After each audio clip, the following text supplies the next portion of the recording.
What's up, everybody? This is Kieran Reese, otherwise known as the Obsessive Compulsive Gamer, the O.C.G., and I'm here to talk about my top 10 games of the year for 2022. Now, I know what you might be thinking.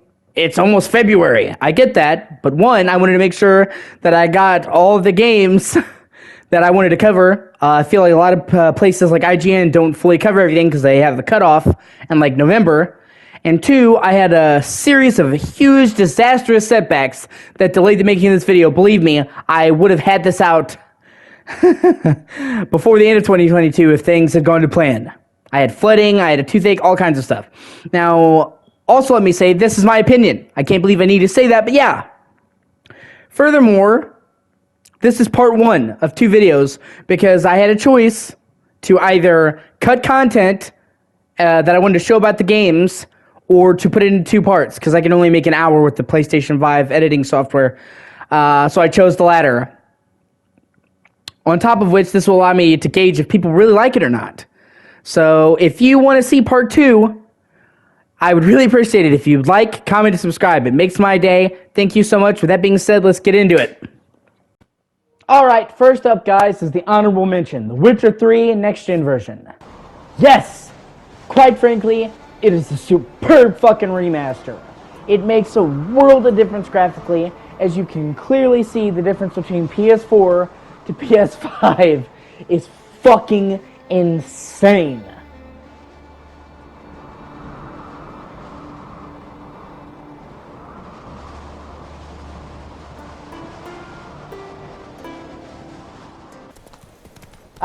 Everything was completely reworked. The textures redone. The foliage completely redone, as you're about to see. The lighting redone. This was a top to bottom insane improvement in every sense of the word. I mean, look at it. It's gorgeous. And it runs really well.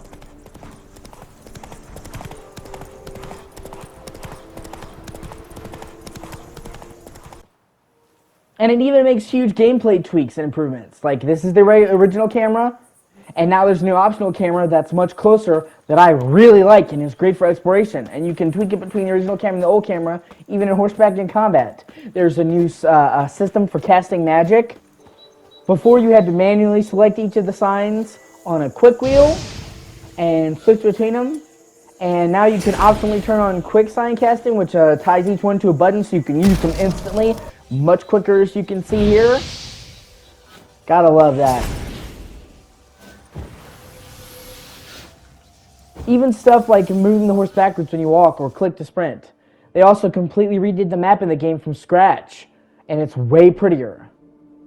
Hell, they even redid the leveling system, as you're about to see. But at the another honorable mention, the last one, is Chained Echoes. This is a game that I deeply love that I feel needs to get more attention. I think this game is everything that 16-bit JRPGs did right, combined with modern sensibilities. The only thing that stopped me from including on this list, because I didn't have the chance to get far enough into it, so I didn't want to make a premature judgment. Like I said, I had a lot of family issues and crises happening, and because other games just barely edged out, but this is still an amazing game, and I'm probably going to make a video about it down the line. Thank you for waiting for me to list honorable mentions, but here we go. At number 10, we have the Callisto Protocol, a game I feel is severely underrated. Made on Unreal Engine 4, one of the most powerful and most well-used games of this prior console generation, it is a frankly fucking gorgeous game. I mean, look at the characters. Just the visual fidelity on their faces is just truly next level. And really, really good. I mean, that's an in-game character model, and it just looks fantastic. You can see the drips of sweat on their faces. But the high fidelity doesn't stop there. Whether it's a prison in the middle of a fiery riot, with everything going to shit, a spooky hallway filled with mist,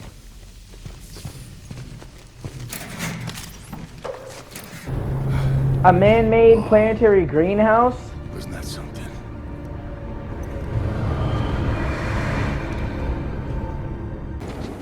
or the chilly, icy wastes of the planet's surface. This is a game that is visually stunning in every single way. And considering Unreal Engine 4 is about to be retired for Unreal Engine 5, this will probably go down as one of the best, if not the best looking Unreal Engine 4 game. Period.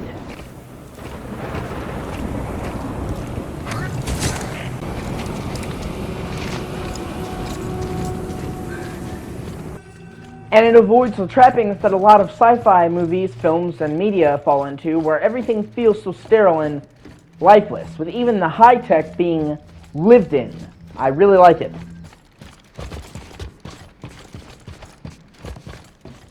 But there's a lot going for it besides that. The monsters are creepy and well-designed. The death animations are insanely gory to the extreme.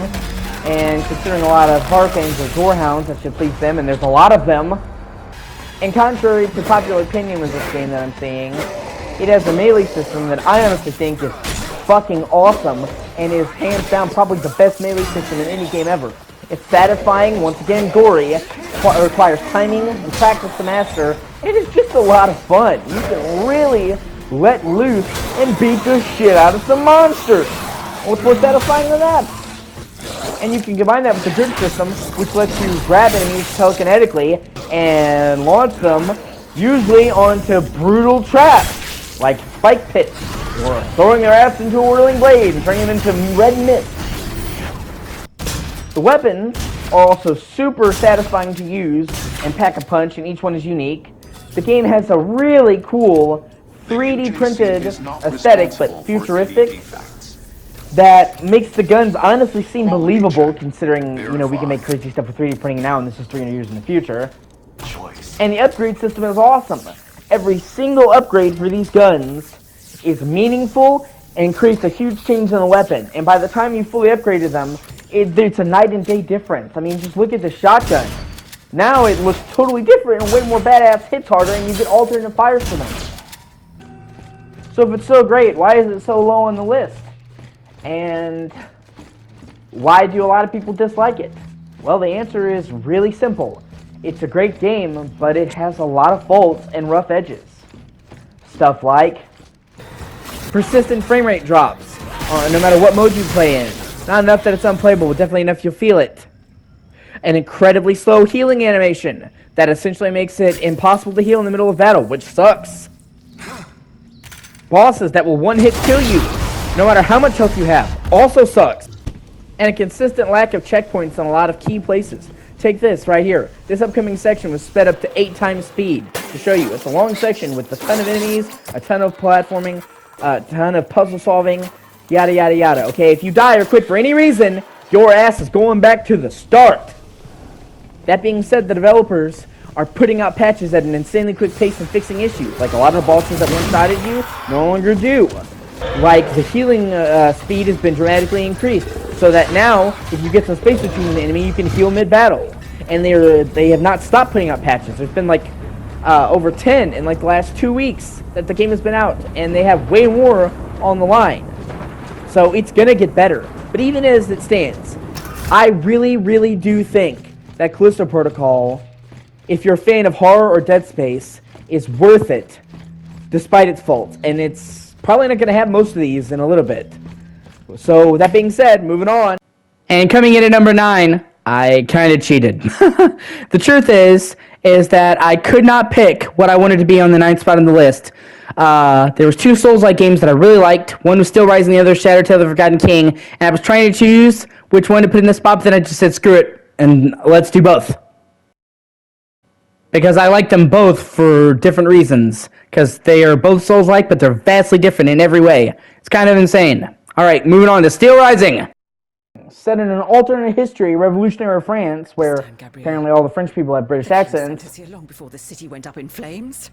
He knew what was about to transpire. He can be misguided and somewhat short-tempered at times, but he's no Nero. In a world full of harmful clockwork soldiers called automats, you play the Soul Good Automat, the Aegis. Yeah, you basically play a living doll that you can customize. It's kind of boss, even though it kind of sucks you when it plays a female. I like it when games like this let you choose both, but either way, it's still pretty sick. You're playing a living clockwork doll. And immediately it's apparent that one of the real stars of the show is their depiction of France.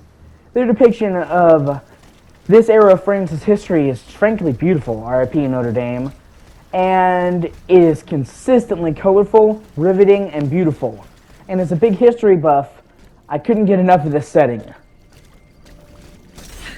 Gameplay-wise, this is a Souls-like game in every sense of the word, but it manages to stand apart on its own with animations that are flowing and doll-like on purpose, and unique systems. I'm keeping this segment of the video short because of time constraints and because this really is a game that's probably better if you go into it blind. But if you like the Souls games or even unique historical games, then I strongly recommend Steel Rising. And it's not that expensive either. Alright, moving on. Moving on to the second game in this two-way tie for Souls-likes. Shattered, Tale of the Forgotten King. This is a game that flew virtually under the radar. I had not heard anyone mention this. I found this by pure accident, and I'm hoping to change that. This game is awesome, and it needs way more attention. Here's why. For starters, you play this, I can't even describe it, weird kind of character that looks amazing. Weird but beautiful. And that weird but beautiful character design is complemented by an equally weird and equally beautiful world design. Sure, this game is not technically the best because it was made by a small independent studio on a tiny budget, but artistically, this game shines. It looks really good with a mixture of technology and medieval settings. I can't get enough of it. I think it looks gorgeous. This is further proof that you don't need insanely good graphics to make a good-looking game. You just need a lot of heart, dedication, and passion, and a unique art style. I mean, look at that.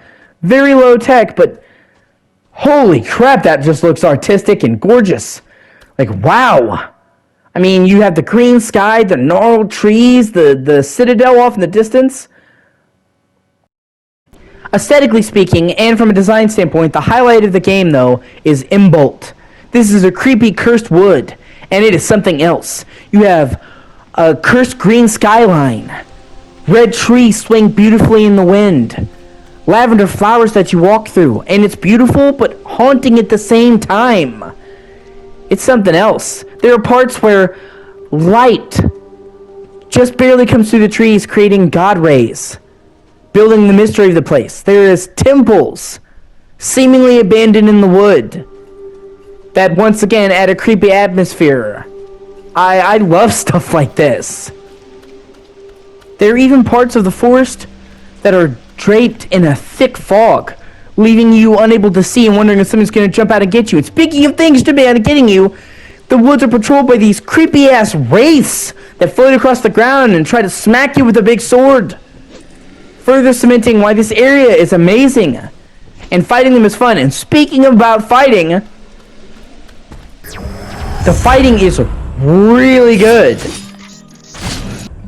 It takes a little bit to master because it has kind of like an odd timing to it, but once you get the hang of it, combat feels awesome, and once again, is not like combat you've seen in other games.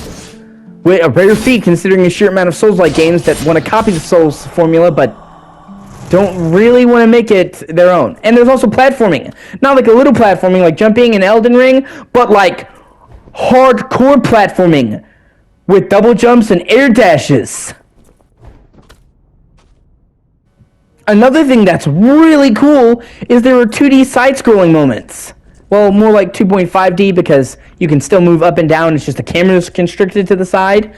But these are really cool, and they really go all in on the platforming and have some really good platforming. And it's not something you expect in a game like this. But taking it even further, it's not separated between 3D levels and 2D levels. No. The game seamlessly transitions from 3D to 2D. And honestly, it's really sick how it does that. And we haven't even mentioned one of the game's standout features. In between the more linear level designs, open but still linear, there's a massive open world to explore with a map and everything. That alone sets us apart from most Souls-like games, with only Elden Ring really doing that. But it has plenty of stuff to make it unique. Namely, you ride a freaking hoverboard through the world, and you can hop on and off it at any time. and it takes a little bit to get used to, it is so much fun. And on top of that, you take no damage from falling on it. So you can just do wicked jumps.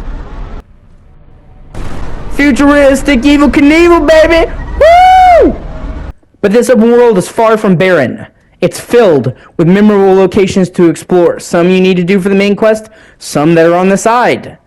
So it's not just empty. There's lots of really good stuff here. And levels.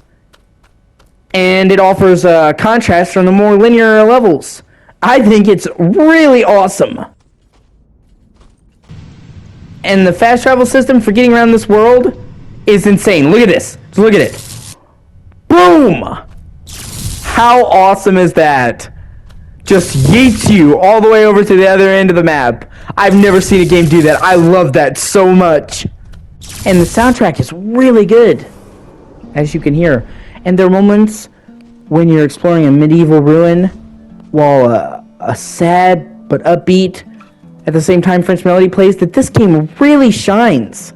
If you like Souls-like games, or games that are unique and not like other games, I cannot recommend Shattered more highly. This game needs more attention, and I really can't wait to see what else the studio does. Moving on.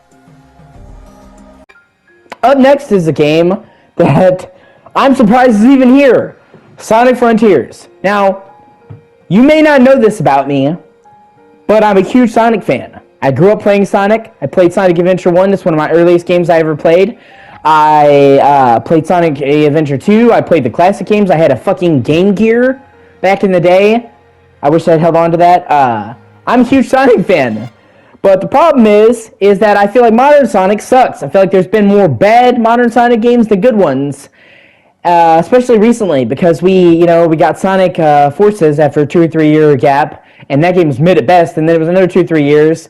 And then when Sonic Frontiers was announced, it really didn't look amazing. But I am happy to report that I was absolutely wrong. Sonic Frontiers has proved me and a lot of other people wrong because it absolutely kicks ass. Here's why. For starters, this is Sonic's first foray into an open world. I honestly kind of wondered why it took them so long to do that, because him being in 3D and moving so fast, having a big open area to run around kind of makes sense. And what an open world it is. It's broken up into many different environmental types. 5, namely. You have the first island, Kronos, which is, the standard meadows, grasslands, and is a nice introduction to the game and all of its mechanics. Then moving on, you have Ares Island, which is a massive desert full of rolling sand dunes, already showing the game has a ton of variety.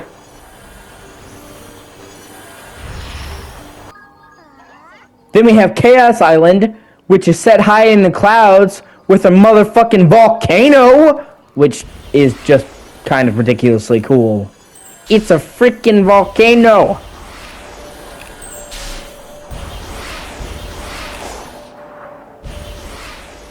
And then we have the beautiful forests of Rhea Island, combined with insanely high towers. Climbing those towers is like the highlight of the island. It's virtually all that you do on the island, and is actually one of the highlights of the game because it's just awesome.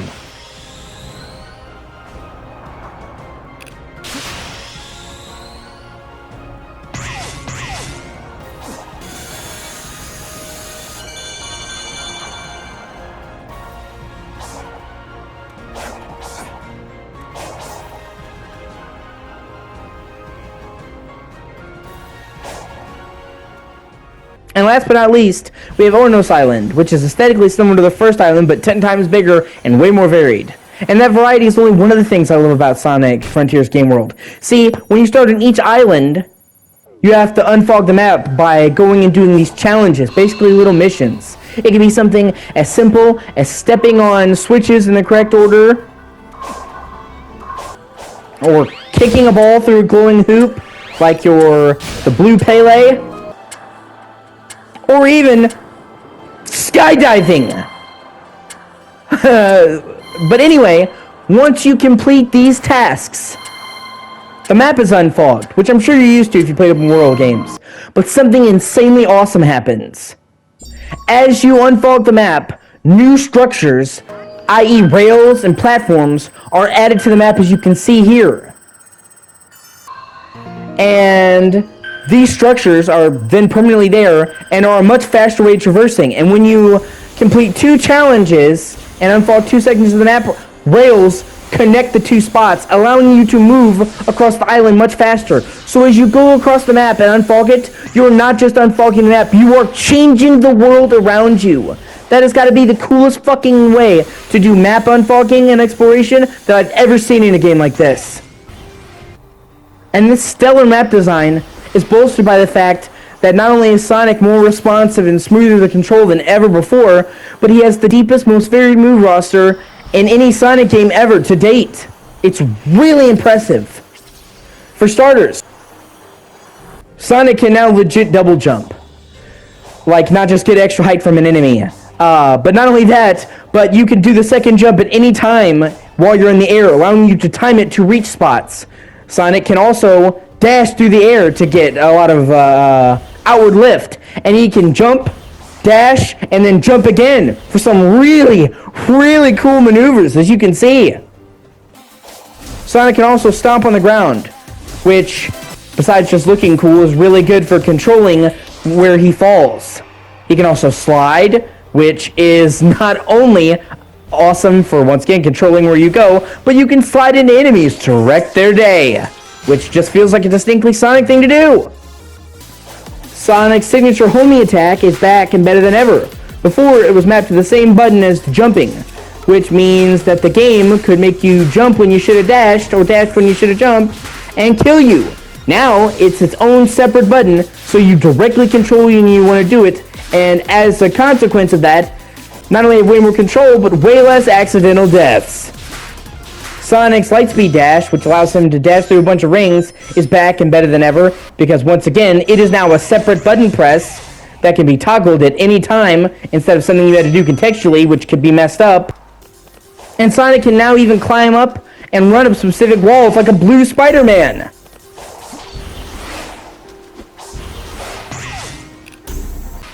So controlling Sonic in the open world is an absolute joy that is satisfying just to do on its own. But that's not all, because this game has a substantial amount of actual levels that are similar to what you'd see in a classic Sonic game. These levels are just like the classic Sonic levels you remember. Linear obstacle courses where it's pretty much about going as fast as possible and doing tricks. And they all use themes from classic Sonic games. They're all really good. So, just when you get tired of exploring the open world, boom, there's a more linear level. And there's actually a surprising amount of these, like, over 30.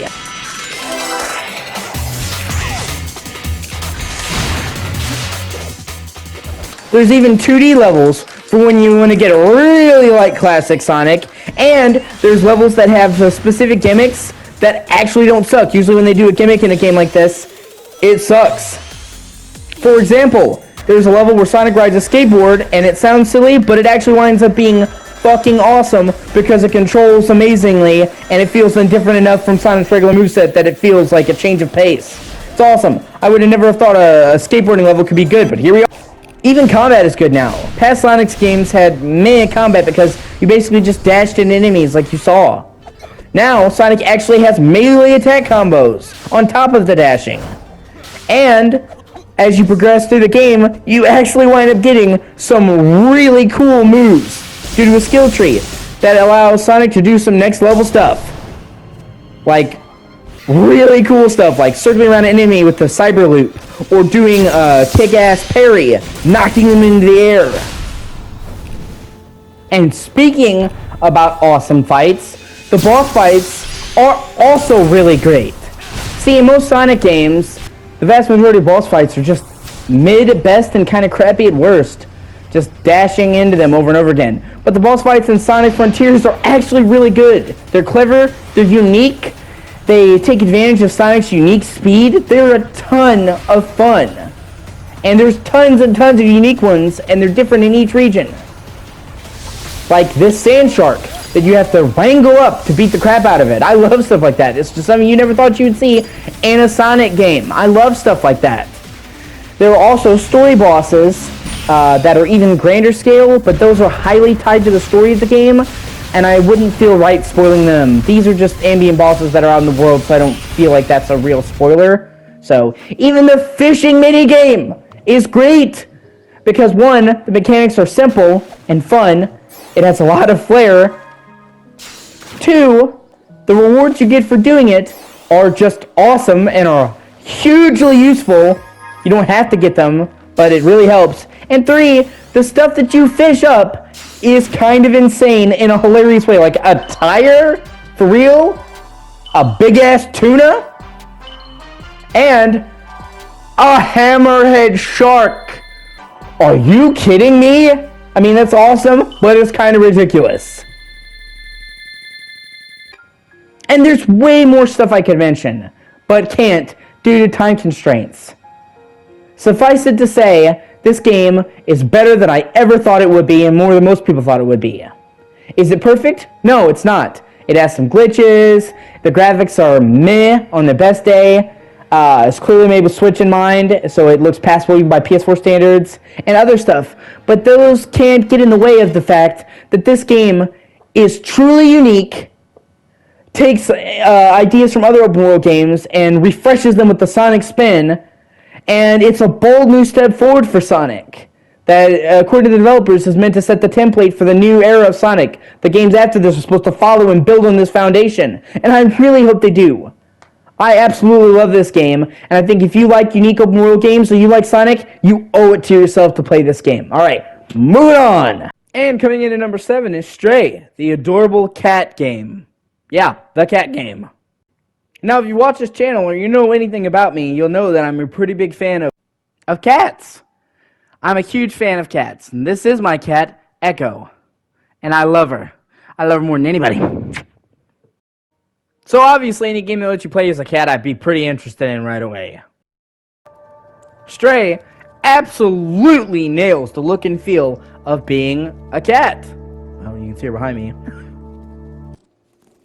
It captures stuff like cats digging into carpets, which we all love and hate. Cats climbing on narrow-ass ledges that they really shouldn't, but they're gonna anyway. Cats carrying shit in their mouths. And who could forget the all-time classic, cats knocking shit off of ledges. Yeah. We've all had this happen to us if you've had a cat. I mean, the game even has a meow button. A meow button!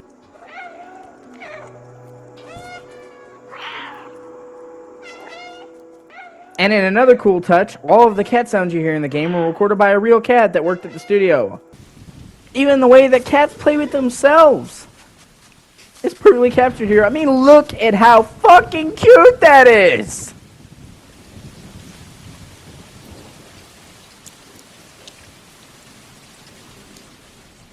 Even the way cats examine something they're not sure of. Or how they react when they feel threatened. So obviously your mileage will vary depending on if you're a cat lover or not. But if you're a cat lover like me, much of this game will positively play with your heart. I mean, aww. I mean, look at this. Look at it. But do not mistake this for just a cat simulator. Stray actually has an amazing world and an amazing story. In an apocalyptic and dystopian, future cyberpunk-inspired world, you are surviving with a coven of cats, making your way through the world as best as you can when, in a scene that absolutely broke my heart, you're sadly separated from your fellow cats.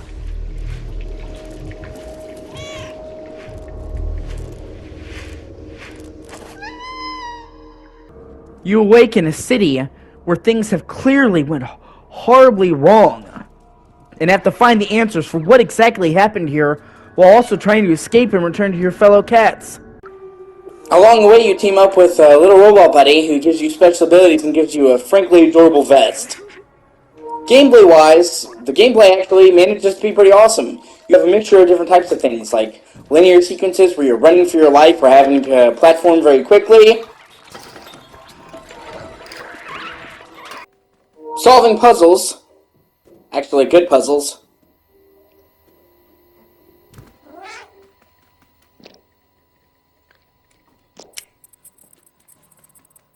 and larger, more wide-open levels that freely let you explore big districts of the world.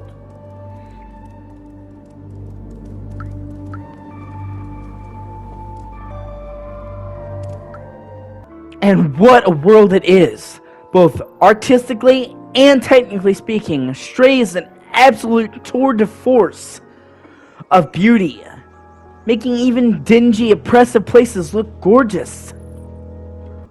Whether it's a naturally overgrown, brightly lit section of the city, a dark, decrepit tunnel that gives way to beautiful, neon-soaked streets of blue, or even the slums, which manage to look beautiful with their brilliant color palette and overgrown decor, as well as the fact that the architecture is inspired by Kowloon. I won't spoil anything else, because later parts of the game ruin the mystery, and a large part of this game is figuring out the mystery of what's going on, but if you like cats, you owe it to yourself to play this game, and it's only $30. Moving on. So that was the end of part 1. Part 2 is actually going to be even bigger, because I have more games to cover in that part, and more to say about the games I do have to cover. But I had to break it up in a certain way, so I could have time to say everything I wanted to say. If you really like this video, I once again ask you to please like, comment, and subscribe. It makes my day, and it will help me keep making these videos. With that being said, thank you so much for watching. Have a great day.